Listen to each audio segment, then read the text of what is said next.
Bom dia, boa tarde, boa noite. O Observatório da Mulher está aqui de volta, com dois convidados super especiais. Pode ser que entre uma terceira na reta final, e o Mauro Brasil nos acompanhando. Nós temos a Tatal Godinho, que é militante do movimento feminista, que é da direção do PT estadual, e nós temos o Santana Silva, que é da coordenação Butantan na Luta e militante do PSOL, certo? E hoje, o nosso assunto hoje é esse segundo turno pelo qual São Paulo acabou de passar, né? Gente boa, vocês querem dar um oi para todo mundo antes da gente começar? E já começa, aproveita? Tatal, você que está com o microfone ligado, manda. Bom dia a todas as pessoas que estão aqui nos ouvindo nessa Rádio Madalena. Bom dia, Raquel. Bom dia, Santana. Eu acho bem interessante a gente poder fazer um debate sobre o resultado eleitoral, todo o debate eleitoral nesse processo. E aí aproveitar também, né, Raquel, para a gente pensar como nós vemos essa política influenciando a sociedade no Brasil hoje e em São Paulo em particular. Uhum. Nesse períodozinho que nós estamos reforçando as restrições sociais em relação à pandemia. Então, com certeza, o nosso debate passa também pela pandemia. Mas muito obrigada pelo convite e é um prazer estar aqui com vocês. Bom dia a todos e todas que nos ouvem, que nos assistem. Obrigado, Raquel, pelo convite. Um prazer enorme estar aqui junto com vocês. E eu acho que a Tata já colocou algumas questões que são fundamentais, que é a gente debater não só o resultado efetivo eleitoral, mas o que decorre disso, né? O que nós vamos ter pela frente a partir desse processo eleitoral. Estamos aqui à disposição, Raquel.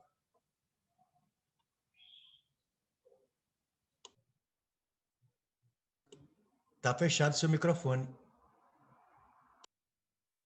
Fechei por causa da ligação. Gente, bom, uma das coisas importantes que aconteceu nesse segundo turno foi a junção de diversos segmentos, né? Que, quero crer, tem uma perspectiva de continuidade até a gente poder mudar essa situação. Confere essa sensação que vocês têm também? Nós estamos juntando a oposição de um modo geral, nós estamos juntando uma frente única, uma frente ampla. Como é que está? Como é que vocês estão vendo isso? Olha, Raquel, o segundo turno mostrou para nós a importância da gente ter um processo de unidade mais amplo da esquerda. Esse processo de unidade permite que a gente coloque um projeto político alternativo para a sociedade, para os municípios, para o país, de uma maneira mais explícita. Então, é óbvio que a necessidade de construção, eu diria de uma frente de esquerda, viu, Raquel? Mais do que a ideia em geral de uma frente ampla, pode caber muito mais gente do que o que nos interessa do ponto de vista programático. O que não quer dizer que a gente não possa debater e ampliar programas, mas é muito importante esse caráter de um programa político de transformação social que a esquerda traz para o Brasil. Espero que isso signifique debatermos, trabalharmos junto para as alternativas de futuro.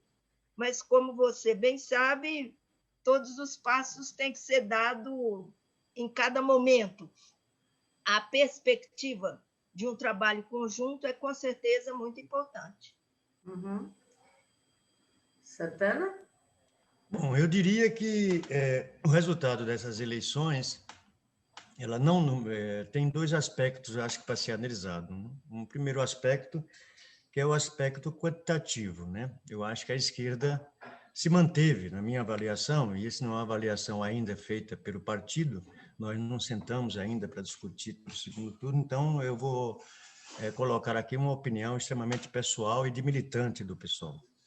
Então, eu acho que não só quantitativo, eu acho que se manteve num patamar que a esquerda tem. Agora, o avanço qualitativo dos votos depositados, e aí basicamente me refiro a São Paulo, ele tem um caráter muito diferenciado, né?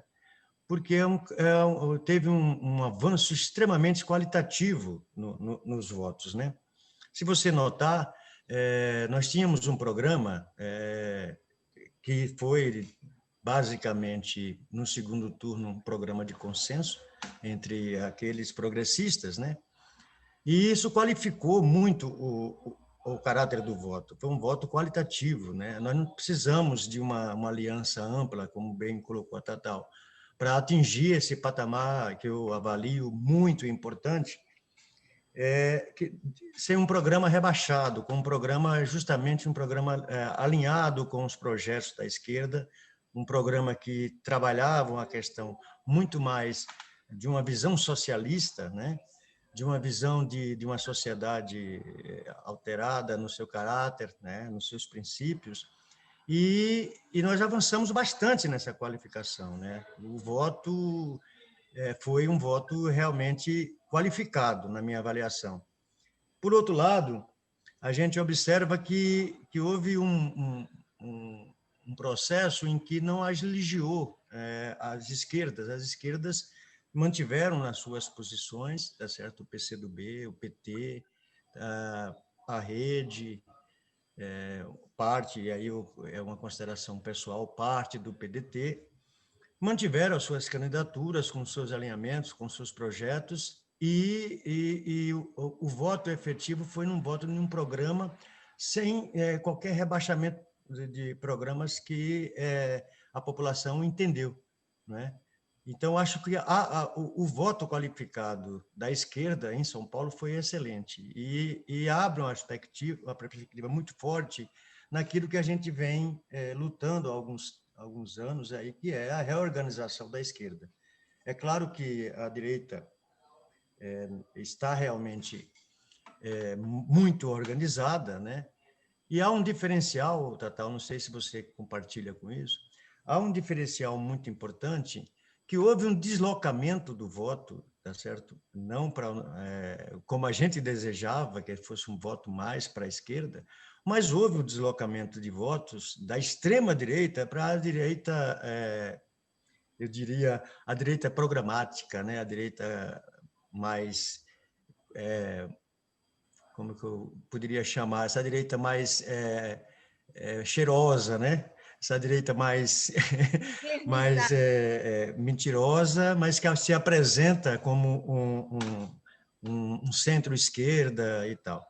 Então, esse deslocamento, para mim, também foi uma coisa extremamente importante, porque se você percebe que, em São Paulo, por exemplo, se você fizer uma avaliação da eleição de 2018, os votos, efetivamente, com caráter bolsonarista, né, ele diminuiu muito, sensivelmente, né, e se deslocou um pouco mais de volta. Eu diria que o eleitor paulistano sempre foi um eleitor conservador, que ele retornou ao seu patamar de conservadorismo, mas um conservadorismo que sempre houve, né?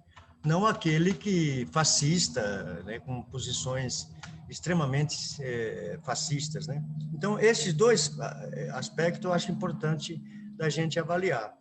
E, evidentemente, que surgiu uma nova liderança em São Paulo, justamente sem rebaixamento de programa, tá certo? Mas com uma perspectiva muito boa para a gente fazer o debate político da reorganização da esquerda, né? Acho que a esquerda se manteve, em termos quantitativos, eu acho que a esquerda se manteve num patamar e avançou porque ela havia perdido, né, um pouco desses votos. E ele recupera esses votos e os votos paulistanos retomam seu patamar, que sempre foi conservador, de centro-direita. Natal, o que você acha disso? Eu acho que tem um aspecto bastante importante para nós nessas eleições, é que a gente sempre... São Paulo é uma cidade com uma contradição bastante importante do ponto de vista da manifestação eleitoral, porque sim, é verdade que São Paulo tem um voto conservador tradicional, né? Todos nós que vivemos a política de São Paulo dos anos 80, 90, a gente sabia o que era aquele bloco malufista que aparecia de maneira muito forte nas eleições. Isso foi, de alguma forma, eu não vou dizer que foi se dissolvendo, mas ganhando uma nova roupagem nessa consolidação do PSDB como um setor, um partido muito forte no Estado e na cidade. Mas, na verdade, muito mais forte no Estado do que na cidade, porque a esquerda sempre acompanhou, né? Na maioria das vezes, a esquerda sempre foi para o segundo turno em São Paulo, na capital. Claro, tivemos a eleição de 2016, que todos nós consideramos um ponto fora da curva, porque foi o ano do impeachment, foi um ano de muita maldição em relação à esquerda, né? Uma perseguição política muito forte, onde a gente nem teve segundo turno. Mas o segundo lugar na eleição continuou na esquerda, né? Naquela eleição com o Fernando Haddad. Então, a capital, eu achei até interessante que, na entrevista ontem do Bruno Covas em uma das redes de televisão, ao responder uma pergunta, ele reconhece e ele diz, não, a esquerda sempre foi forte na capital, o que normalmente a turma da direita não gosta de reconhecer, né? Não gosta de reconhecer que a esquerda tem o peso político que, de fato, tem na cidade, né? Nós, como esquerda como um todo, já governamos a cidade 3 vezes desde o período dos anos 80 para cá, isso é um peso importante, né? E isso significa também a recuperação do voto que se aglutinou em torno do Guilherme Boulos foi muito importante, porque significou novamente uma possibilidade de reaglutinação do eleitor em torno de uma opção de esquerda, em torno de uma candidatura de esquerda, explicitamente de esquerda. Não tinha jeito de esconder isso, tanto que houve a tentativa, né, de, vamos chamar assim, entre aspas, de xingá-lo de radical, que é a forma como os setores conservadores tentam descaracterizar uma política da esquerda. Então, essa possibilidade foi muito importante, porque, sim, como disse o Santana, e eu concordo com isso, há um reaparecimento explícito de um voto que se posiciona à esquerda, que é uma coisa que os setores mais conservadores não acreditavam que pudesse acontecer, né? Apostaram que isso não aconteceria. E, ao mesmo tempo, o voto bolsonarista não se organizou da forma como alguns de nós temíamos que pudesse acontecer na cidade. Não é que ele não teve expressão, mas o fato, talvez, das disputas políticas dentro do próprio campo bolsonarista, ao mesmo tempo, essa política errática, completamente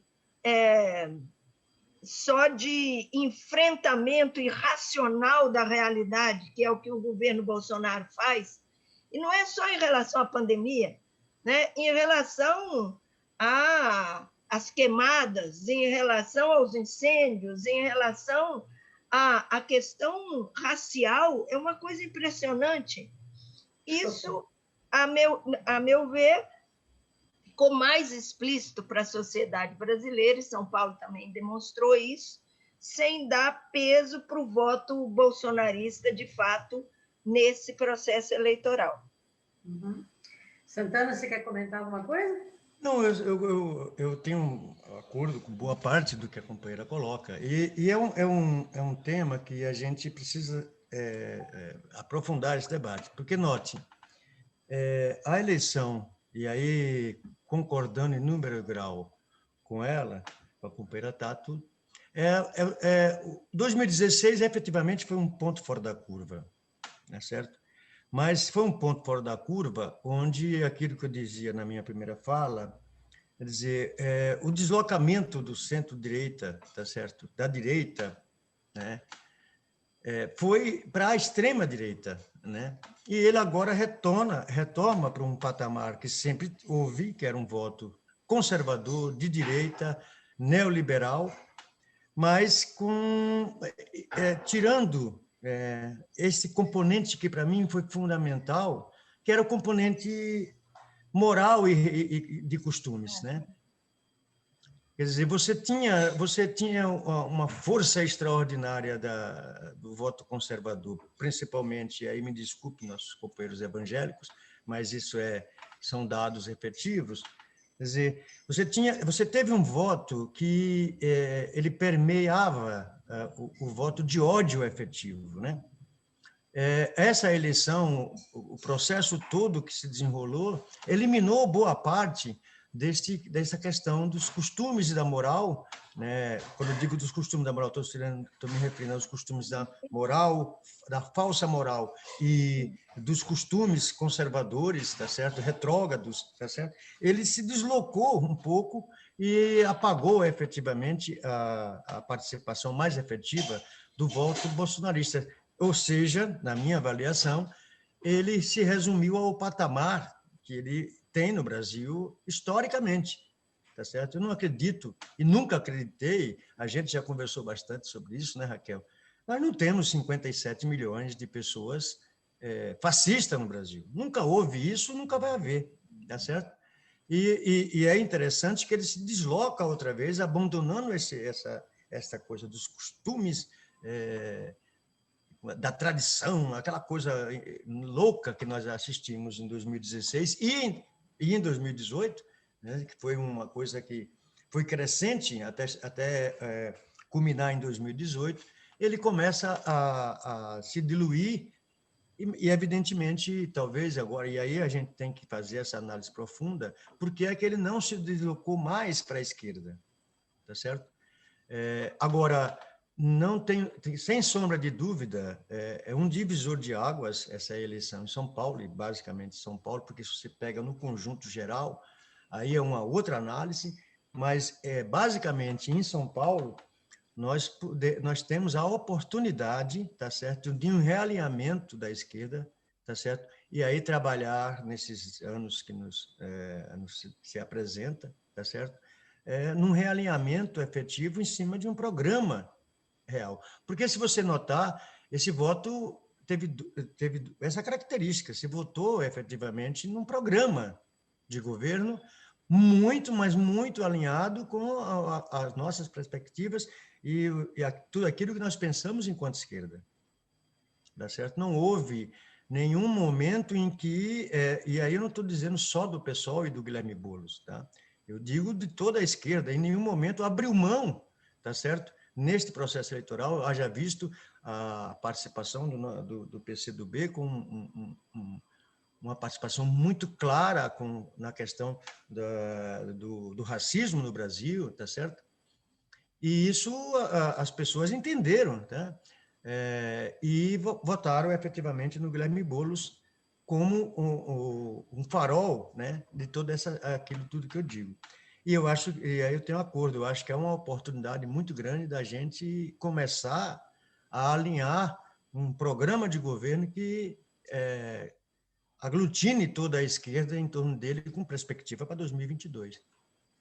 Antes da gente chegar à continuidade, eu queria também ainda focar um pouquinho mais no processo todo que aconteceu nos últimos dias, né? Por exemplo, o debate da Globo acabou sendo suspenso e Por que será, né? Mesmo que os dois candidatos tenham topado, concordado que poderia eventualmente ser virtual, a Globo disse não, né? A pesquisa de boca de urna do Ibope, eles também, pela primeira vez, depois de muitos anos de pesquisa de boca de urna, eles disseram, nós não vamos fazer esse ano. De alguma forma, eles aparentemente estavam ou temerosos, ou de alguma maneira jogando na falta de informação que pudesse eventualmente prejudicar o Covas, né? Efetivamente, porque o Boulos jantava e almoçava Covas nos debates, né? O que vocês acharam desse processo todo? Faz sentido para vocês? Aconteceu mesmo? Foi intencional? Raquel, é sempre difícil a gente saber o que poderia ter um peso final assim nos últimos dias. Mas eu também, como imagino várias outras pessoas, avalio que nos últimos 3, 4 dias nós perdemos um pouco de fôlego. A gente vinha subindo, né? A candidatura do Boulos vinha subindo numa curva mais acentuada de ascensão e o Bruno Covas caindo. Então, assim, como nós conhecemos o processo eleitoral brasileiro, é óbvio que houve alguma mobilização forte dos setores conservadores para tentar dar um gás final no Bruno Covas, porque eu também me admirei com a pesquisa do Ibope. Não tenho essa análise que você tem, assim, nem lembrava se o Ibope fez pesquisa, não fez pesquisa, assim, eu vejo a pesquisa, mas não, até deveria ter uma análise mais precisa. Mas eu me admirei porque eram 2 pesquisas diferentes apresentadas ao mesmo tempo, a do Ibope e a da Globo.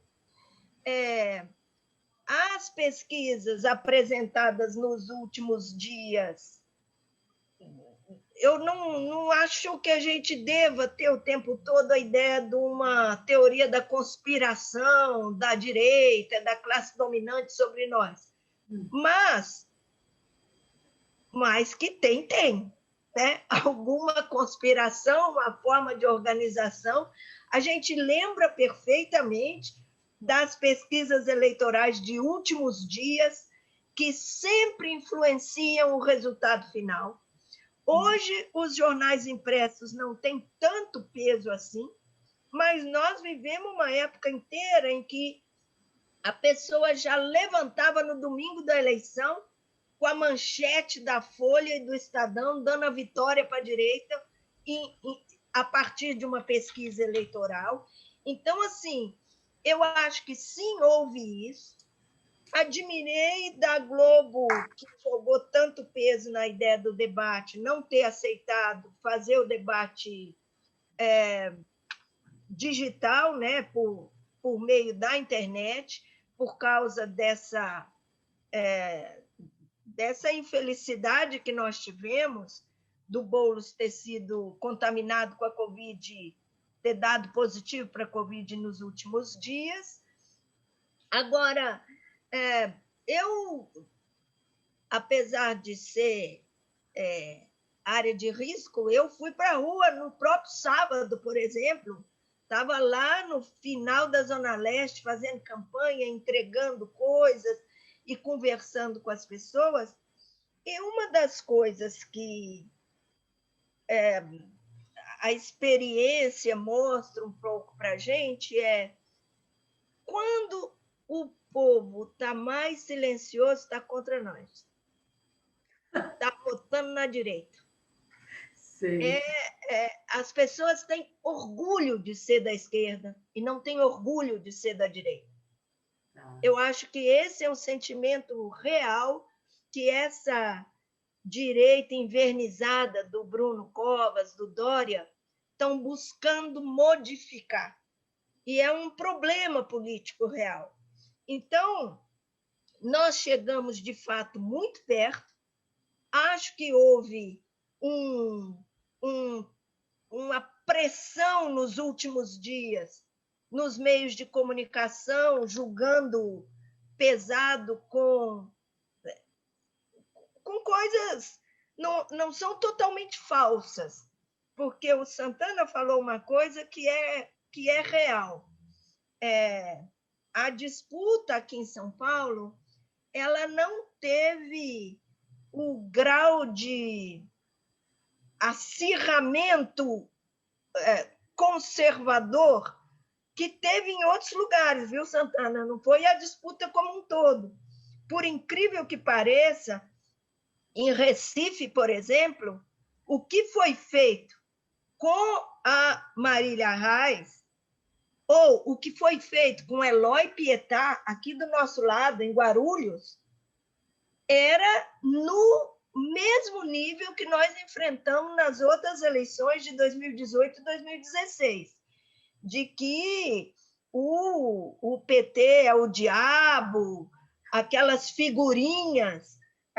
Teve uma que me mandaram aqui de Guarulhos, era como se fosse um anjinho deitado e uma estrela que parecia uma faca enfiada e saindo sangue para todo quanto é lado. Então, assim, esse terrorismo de direita teve fora daqui. Na capital, eu não vi, não vou dizer que não teve, porque a gente também tem uma parte, às vezes, escondida da eleição, que a gente não enxerga. Mas, sim, houve um jogo pesado nos últimos dias para tentar tirar, porque nós estávamos subindo mais. Então, a chance, né, o que interrompeu nas pesquisas a subida do Boulos, não acho que tenha sido simplesmente que a população foi mudando de opinião. Acho que é parte de uma investida pesada para impedir que a gente pudesse ganhar ali no finalzinho, porque a chance era real. Olha, vamos lá. Primeiro, eu vou falar um pouco do debate, tá? E aí, gostaria de deixar isso claro, que é uma opinião do militante e de direção do PSOL, mas não é a posição do PSOL. Eu acho que o debate, ele sempre, evidentemente que sempre, tá certo? Ele vai ter um peso, porque nós temos o que dizer, tá certo? Sempre vai ter um peso. Agora, nesse processo aqui, eu não acho que ele foi determinante, tá certo? Porque, note, a Raquel disse que o Boulos jantaria, e jantaria, almoçaria, depois guardaria um pouco ainda para outro dia, tá? Tranquilamente. Agora, nós sabemos que não se trata só, num debate, né? Não tem só aquilo que se apresenta em termos de propostas, tá certo? É todo um conjunto de coisas, tá certo, que alteram significativamente o debate. Se a gente lembrar alguns debates que foram cruciais no processo eleitoral, a gente vai entender o que eu estou dizendo. Se pegar 89, por exemplo, os simples fatos de colocar o Lula num púlpito menor e o Collor no maior, os simples fatos de colocar gotinhas de suor no colo para passar a imagem de trabalhador, isso depois confessado, os simples fatos de tirar a gravata e de ser mais despojado. Quer dizer, tem uma série de nuances no debate, e eu acho que a Globo não abriria mão, tá certo, de equilibrar o debate por esses outros caminhos. Ela faria por outro caminho. E é exatamente por isso que ela... Peraí, a gente vai... Qual é a governabilidade que... E aí eu estou pensando enquanto Globo, né? Qual que é a governabilidade que nós vamos ter num debate virtual, onde cada candidato vai estar como ele é e etc.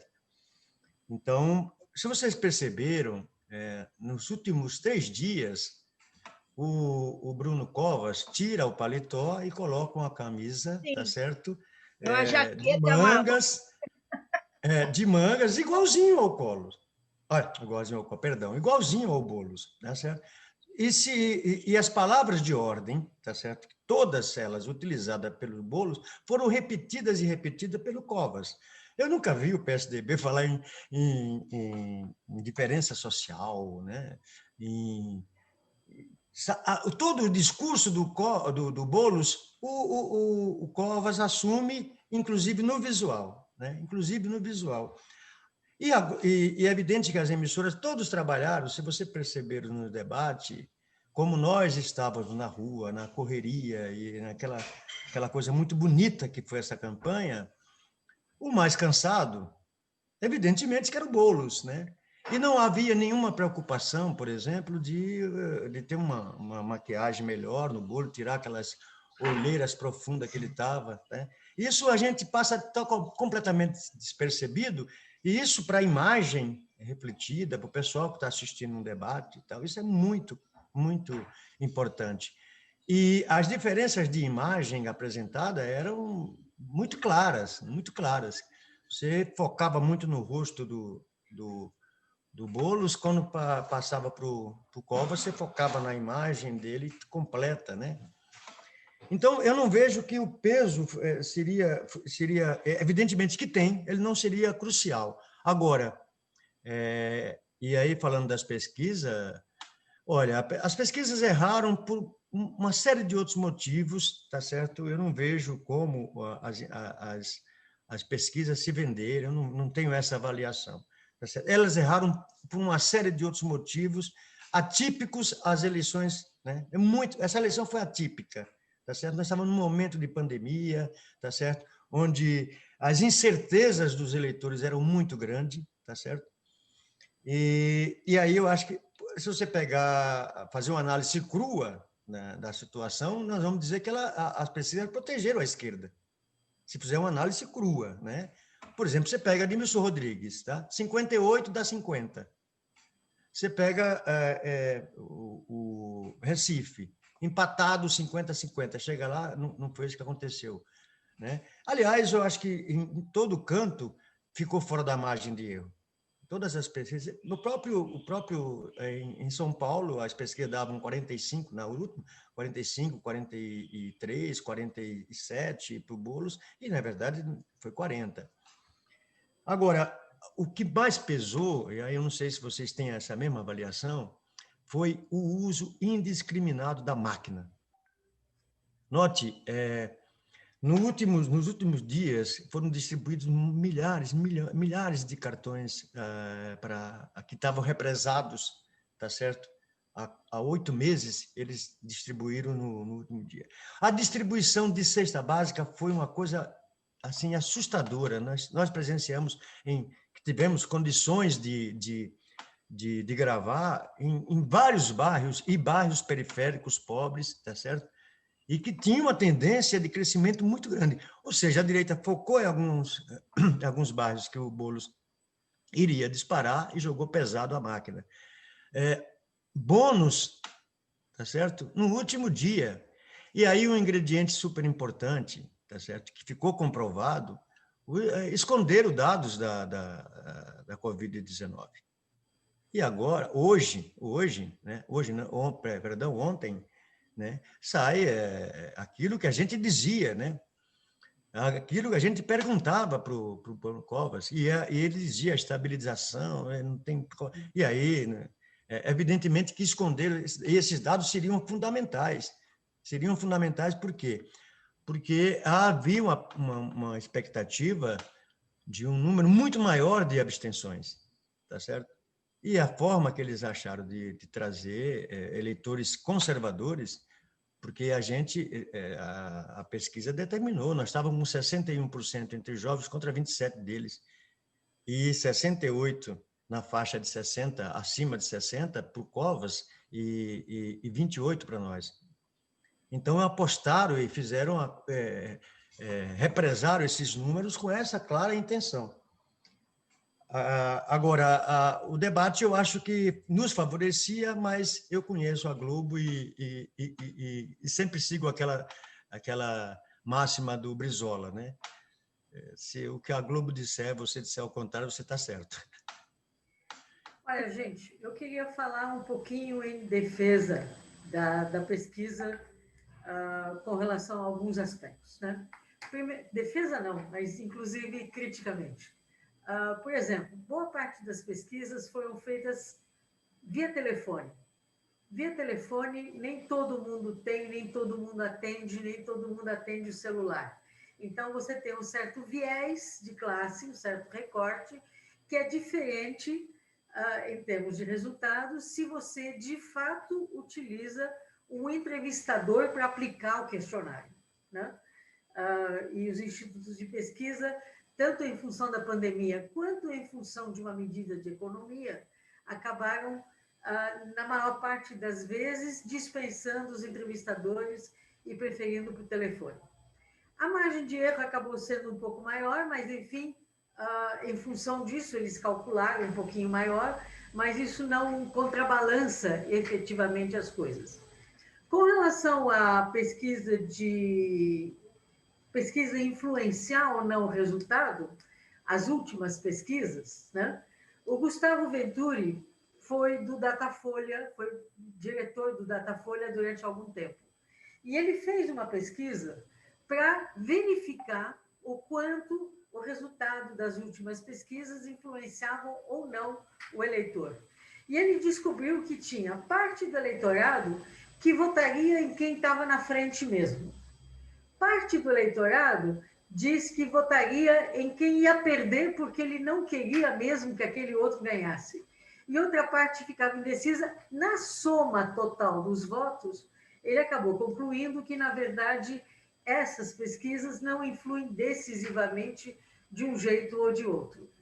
E, finalmente, a pesquisa de boca de urna, Tatal, você vota, depois você sai, e aí eles te pedem, te apresentam uma urna, olha, vote igualzinho ao que você votou lá dentro. Portanto, é o resultado que acaba saindo um pouco antes do resultado das eleições, né? Um pouquinho antes, porque, na verdade, acaba sendo computado e é uma amostra, e não influencia exatamente isso. Mas, de qualquer modo, vocês dois acabaram falando, e eu queria que o Mauro também acabasse entrando daqui a pouco, já, quando quisesse, a respeito da continuidade dessa aliança, porque Tatal esteve na rua no sábado, Santana não saiu da rua, teve um bando de gente que foi para a rua, e foi uma movimentação super interessante. Parece que, de novo, o ânimo acabou tomando conta da esquerda, de um modo geral, e todo mundo foi para a rua para batalhar a virada, né? Tanto o primeiro turno quanto a virada especificamente. Como é que vai ser a sequência agora? O que vocês estão pensando? O que vocês acham que deve acontecer para que a gente possa dar continuidade a isso, a esse processo e a esses contatos que acabaram sendo feitos com todo mundo, com todos os eleitores, enfim? Então, Raquel, ainda tem duas questões aí antes de responder sua pergunta que eu queria retomar um pouquinho. Essa questão que o Santana levantou do uso da máquina, da propaganda, para a gente que presta bastante atenção nessas questões, chamou muito, muito atenção. Sim. O governo do Estado encheu de propaganda na última semana a televisão, de propaganda sobre os feitos do governo do Estado, mas era só em cima da cidade de São Paulo. Então, a gente perguntava assim, o que é que eles estão divulgando? Todas as ações e aquela coisa que que o Boulos usou muito na campanha, a campanha do PT também utilizou, que era a ideia, né, da cidade maravilhosa, o mundo da fantasia que o Bruno Covas mostrava. E o governo do Estado, como não podia, nos últimos dias, fazer propaganda específica de campanha, o governo fez propaganda institucional do governo do Estado, direto na televisão, mostrando política habitacional, não sei quantas estações de metrô ele inaugurou nesse dia aí, inaugurou virtualmente, eu estou dizendo, vai ter essa, vai ter aquela, Estação Brasilândia. Então, houve, sim, um investimento muito pesado nos últimos dias para tentar mostrar o que seria uma propaganda favorável ao Bruno Covas. A outra questão, que também aí não sei, a Raquel provavelmente não vai concordar comigo, e também é uma posição pessoal minha, polêmica, eu sei, mas eu acho que é incorreto que nos últimos 3 dias de eleição, antes da eleição, que antecedem a eleição, os institutos de pesquisa possam ficar fazendo pesquisas e divulgação de pesquisa. Por mais que a gente diga, que as pessoas digam, não, eu votaria de qualquer jeito, isso influencia o voto. Existe um sentimento efetivo nas pessoas de votar em quem vai ganhar. Então, assim, não é por acaso que as pesquisas tentam forçar a mão um pouco na forma de apresentação. Eu não estou dizendo que que os institutos avaliem ou falsifiquem o dado exatamente, mas a forma de apresentação influencia muito. O jornalista pinça o dado que mais lhe interessa e vira manchete. Claro, e vira manchete, e aquelas linhas vermelhas que sobem quando a pessoa subiu um ponto e permanece. Então, assim, isso tem um efeito. Eu acho, eu não consigo entender a lógica de que os candidatos não podem fazer mais campanha nos últimos dias e os institutos de pesquisa podem. E as redes de televisão podem. Então, assim, não é democrático isso. E isso tem um elemento que já se mostrou em várias eleições, influenciando a reta final das eleições. Bom, vamos chamar o Gustavo Venturi no próximo encontro. Tá? Nós temos as pessoas dizem, mas não é democrático, só estamos mostrando a realidade. Como mostrando a realidade? A realidade vai ser dada na urna no dia seguinte, ou daí a 2 dias, e os institutos de pesquisa acabam tendo, assim como as redes de comunicação, as rádios, né, conseguem manter a sua propaganda quando os candidatos e os partidos não podem mais.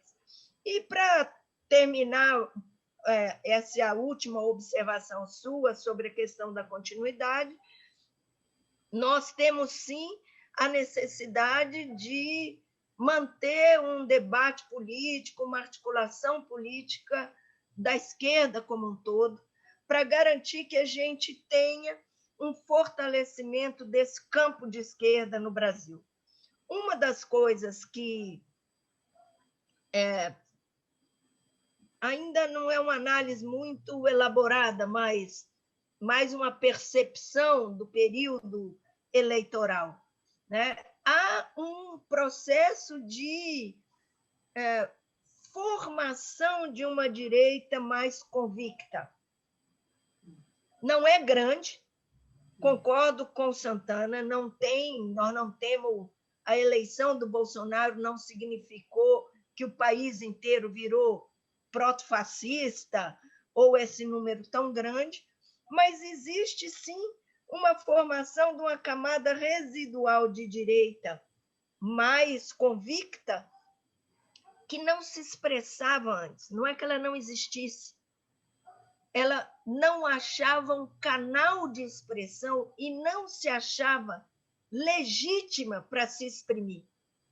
Isso é um problema para nós, quando a direita acha que tem espaço real para falar contra a igualdade, falar contra o combate ao racismo, falar contra a construção de condições civilizatórias que a gente vem conquistando com muito espaço. Da mesma forma, esse setor de direita neoliberal está construindo um discurso muito mais explícito e que eu não acho que é bom para nós. Eu acho que é ruim para a esquerda quando a direita se sente à vontade de expressar o seu programa explicitamente. Significa que nós estamos perdendo terreno. Então, o Bruno Covas, por exemplo, é muito bem comportado, né? Muito bom moço. Ele faz um discurso explicitamente de defesa do capitalismo. Ele faz um discurso explicitamente em defesa da privatização, explicitamente em defesa da diminuição do Estado. Isso significa que uma consolidação numa camada da população de uma posição capitalista conservadora, neoliberal, né, que não tinha tanto espaço no debate político do país. Quando você tem uma ampliação do espaço político da direita, significa uma perda de espaço nosso, né? Porque é na disputa política.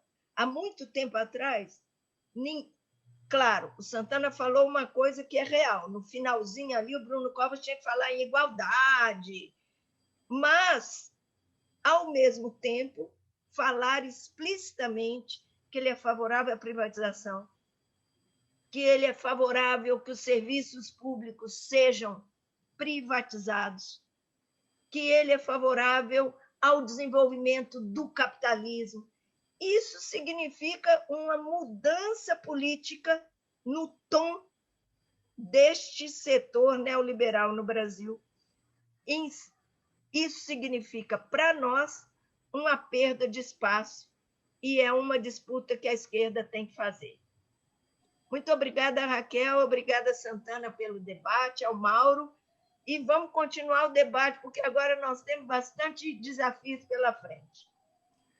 Eu queria colocar algumas questões rapidamente, até concordando um pouco com tudo que a Tatal falou, mas colocar alguns elementos importantes. Por exemplo, quando nós falamos de pesquisa, e aí eu acho que se a gente estudar elas profundamente, a gente vai ver que elas perderam muito o sentido que a Tatal coloca. Ainda há um saldo de pessoas que votam. Tá? Tem alguma coisa que não faz mais sentido.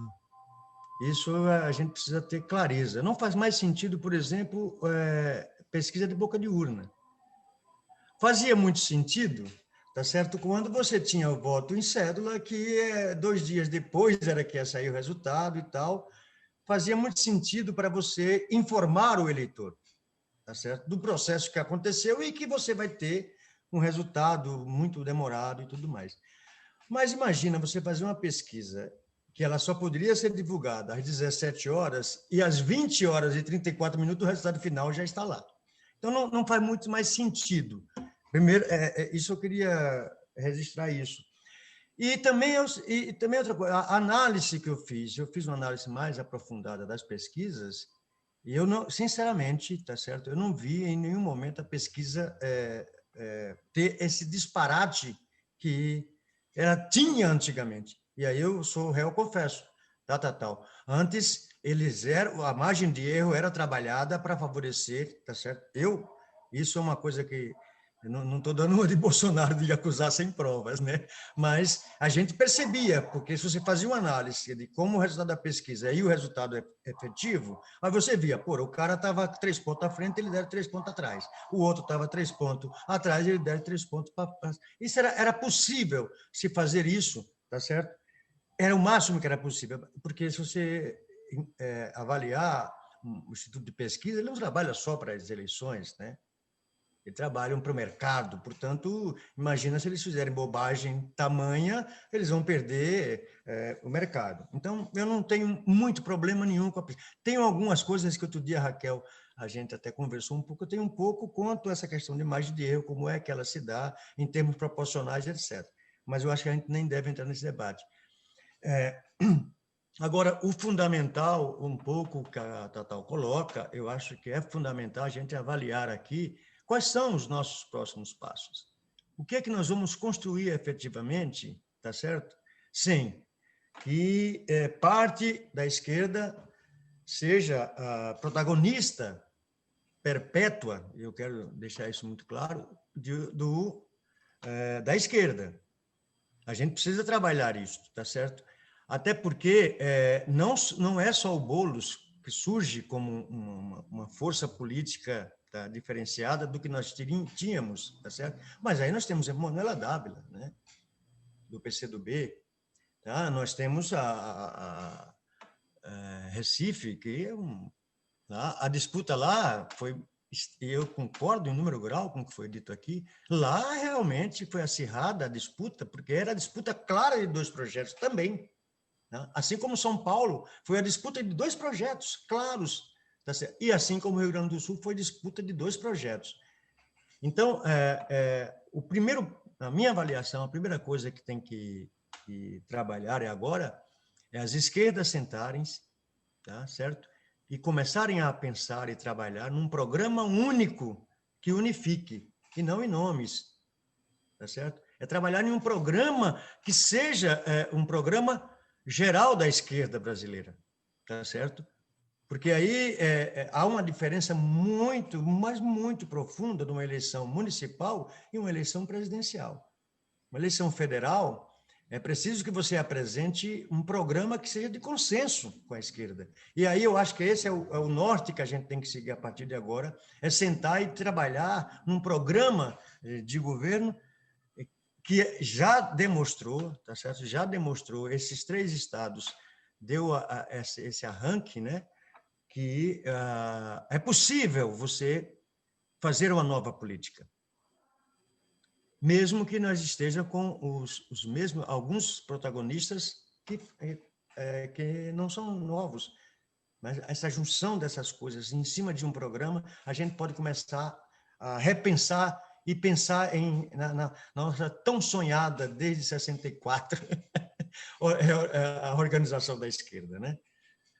E parafraseando que a esquerda só se uniu quando estava presa, né?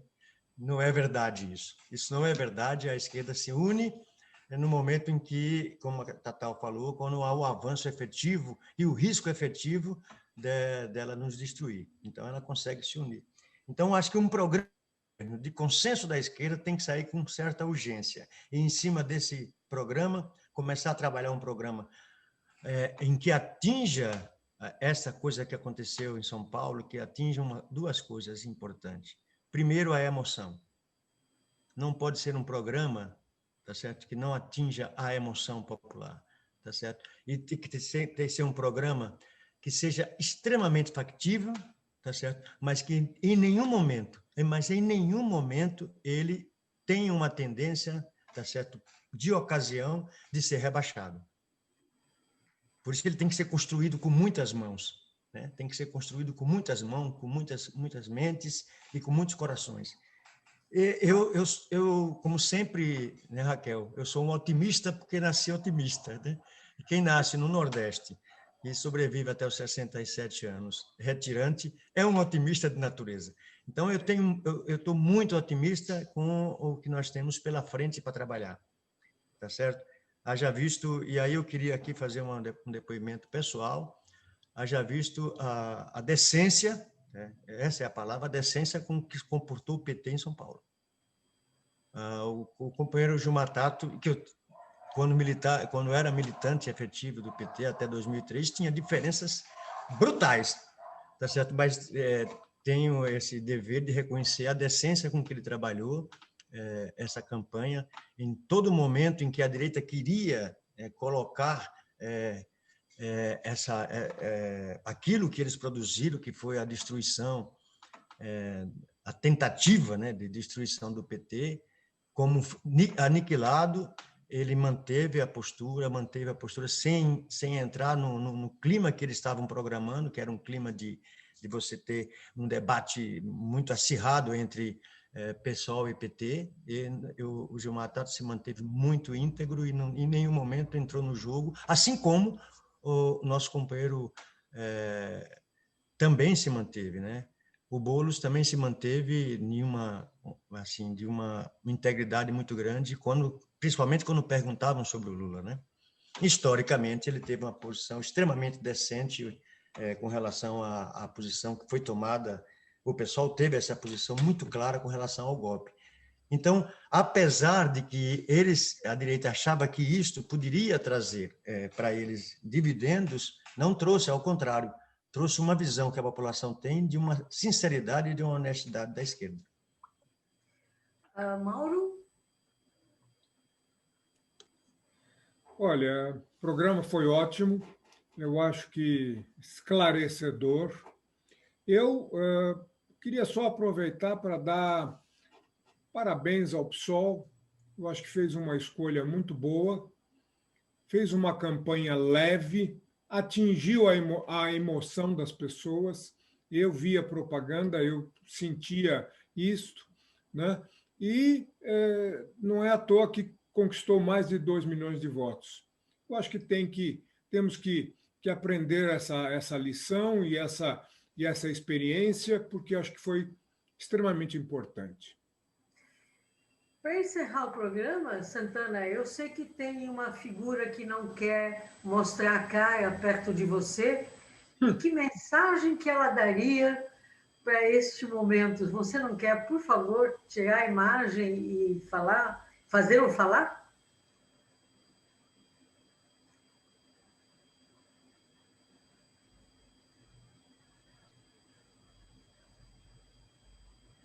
Travou. Não, estamos aqui. Tá aí. Então, eu vou chamar aqui. Ô, companheiro, chega aqui, dá um plá aqui para o pessoal e tal. Boa tarde, companheiros e companheiras. Na verdade, eu penso que a Tatal, com a sua experiência, eu penso que neste país a gente ainda tem uma esquerda forte, uma esquerda que vai determinar o futuro do nosso Brasil.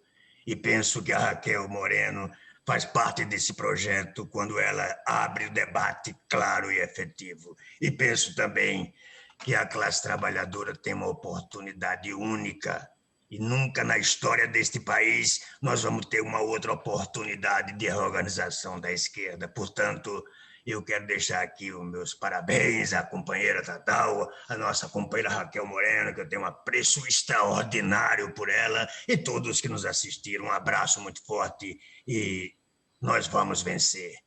Porque o povo unido jamais será vencido. E como eu disse lá em São Bernardo, que eles podem deter 1, 2 ou 3 rosas, mas jamais vão conseguir deter a primavera. Muito obrigado, companheiros. Gente boa, o Observatório da Mulher fica por aqui e a gente volta na semana que vem. Tchau. Tchau. Até.